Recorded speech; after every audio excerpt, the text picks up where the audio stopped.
آخر ارادہ کیا چلو جی میں اب 4 مہینے لگاتا ہوں، اب 4 مہینے پہ جانا چاہیے، کیونکہ دیکھو تبلیغ میں جب تک 4 مہینے کا کورس نہیں کریں گے اس وقت تک جو ہے وہ بات سمجھ میں نہیں آئے گی۔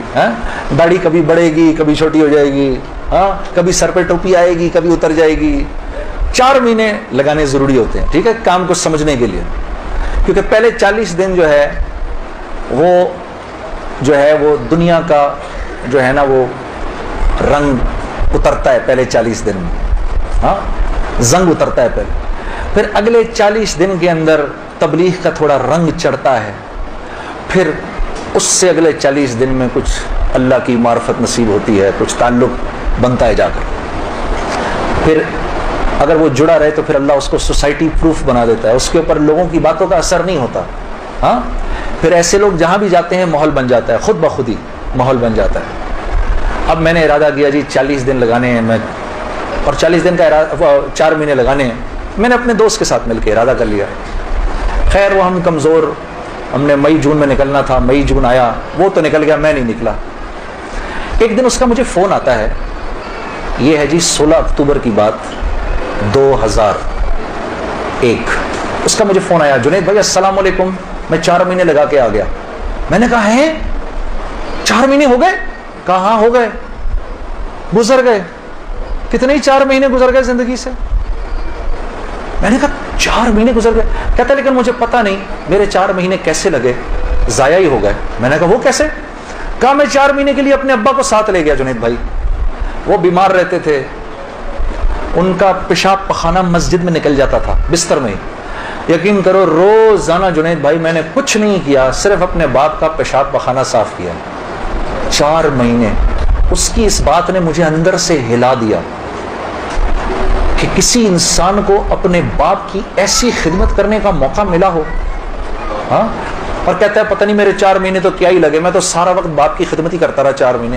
اور 4 مہینے کے بعد وہ آیا ہے اور اس کے باپ نے اس کو گلے لگا کے بولا بیٹا تیری وجہ سے میرے 4 مہینے لگ گئے۔ 2 دن بعد باپ کا انتقال ہو گیا، ہم خود جنازے میں تھے 2 دن میں۔ میں نے ارادہ کر لیا جی میں جا رہا ہوں 4 مہینے کے لیے۔ بیوی کے پاس گیا، میں نے بولا سنو میں 4 مہینے کے لیے جا رہا ہوں۔ کہتی ہے کب؟ میں نے کہا کل۔ کہتی ہے آپ جائیں، میں پیچھے سے زہر کھا لوں گی۔ میں نے کہا پانی پی لوں ذرا ایک سے۔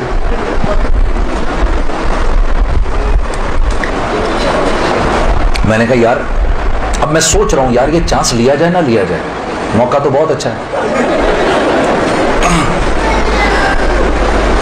میں نے مولوی طارق جمیل صاحب کو فون کیا، میں نے کہا مولوی صاحب بیوی کہہ رہی ہے میں نے 4 مہینے کے لیے جانا ہے، تو اگر تو گیا تو میں زہر کھا لوں گی۔ کہتے ہیں یار میرا 30 سال کا تجربہ، یہ اتنی بیوقوف نہیں ہے ان میں سے کوئی بھی، تو ایسے کر آج رات کو کھانے کے وقت نا ایک نوالا توڑ کے اس کے منہ میں ڈال دے۔ میں نے کہا مولوی صاحب یہ نہیں میری بیوی نوالا توڑ کے میرے منہ میں ڈالے، نہیں تو نوالا توڑ کے اس کے منہ میں ڈال۔ اب یار دیکھو میرے والد صاحب ہیں پٹھان، ماں ہندوستانی ہے، والد صاحب تو پٹھان ہے، اب پٹھان اپنی بیوی کے منہ میں نوالا ڈالے،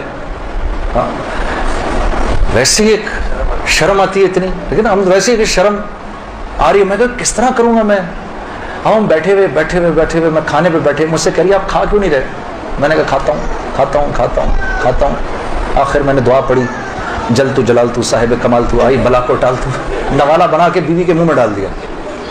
وہ ایسے جھیپ سی گئی، یہ کس نے سکھایا آپ کو؟ میں نے کہا مولوی طارق جمیل صاحب نے، مجھے تو پہلے ہی پتا تھا کہ یہ ہونا کچھ نہیں اس سے۔ کہتی ہے ویسے آپ کی پوری تبلیغ میں نا ایک وہی آدمی ٹھیک ہے، کام کیا ہے آپ کو؟ میں نے کہا یار مجھے جانے دے 4 مہینے کے لیے۔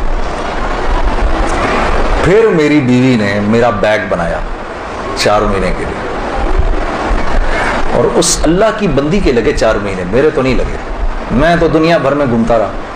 اس نے میرا بیگ بنایا، اس نے میرے بچوں کو دیکھا، ہم اس وقت ایک ہی گھر میں رہتے تھے سارے، میرے ماں باپ کی خدمت اس نے کی، اس نے دیکھا ان کو، گھر کی بڑی تھی وہ، بڑی بھابھی تھی، باقیوں کو بھی اس نے دیکھا۔ پیسے میرے پاس نہیں تھے کیونکہ میں تو کاروباری چھوڑ دیا تھا، پیسے بھی نہیں تھے۔ میں نے اس سے پوچھا بھی نہیں عائشہ تو کیسے چلائے گی یہ سب کچھ؟ اللہ جانے اس نے کیسے چلایا۔ اللہ اس کو جزائے خیر دے، اللہ اسے خوش رکھے. اور میرے 4 ماہ لگ گئے، اس طرح لگے.